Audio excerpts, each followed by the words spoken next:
আগামী ফেব্রুয়ারি মাসে কিন্তু আপনারা নতুন করে মুসলমান হবেন, মানে জামাতে ভোট দিলে মুসলমান হবেন। যদি ভোট না দেন তাহলে কিন্তু জাহান্নামে যাবেন, ভোট দিলে পরে জান্নাতে যাবেন। আমার কথা হলো জামাতে ভোট দিলে যদি জান্নাত পাওয়া যায় তাহলে আমার নামাজ রোজা হজ জাকাত দরকার কি? কোনো প্রয়োজন আছে? কোনো প্রয়োজন নেই। তো বুঝেন, এখন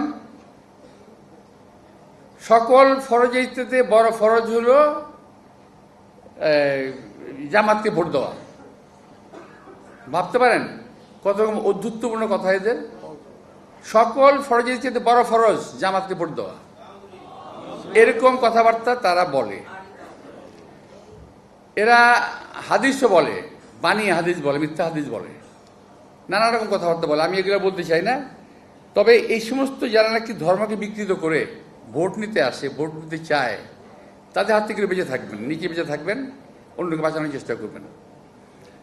আর আমার প্রিয়, আমাদের ছেলে সমতুল্য, বাদিয়া সমতুল্য, আমাদের জেনারেশন জির আমাদের সন্তানদের আমি বলবো যে তোমরাও আমাকে একটু নির্বাচনে সাহায্য করো। তোমাদের সাহায্য না হলে আমি কিন্তু পাস করা খুব ডিফিকাল্ট। ইট ইজ, তা আমি মনে করি যে আমি যদি তোমাদের মতো সত্যি কথা বলতে, এটা কোনো বাড়িয়ে বলছি না, যে তোমাদের মতো যদি আমি এরকম 50 থেকে 60 জন ছেলে যদি আমি পাই, আর করিতকর্মা আমাদের যে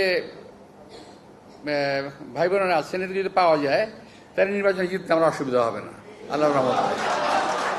তো আমি খুব ভালো লাগলো অ্যাটলিস্ট একটা সুন্দর পরিবেশে, একটা সুন্দর একটা এলাকায়, যে এলাকাটা আরও সুন্দর হবে আমাদের সকলের প্রচেষ্টায়।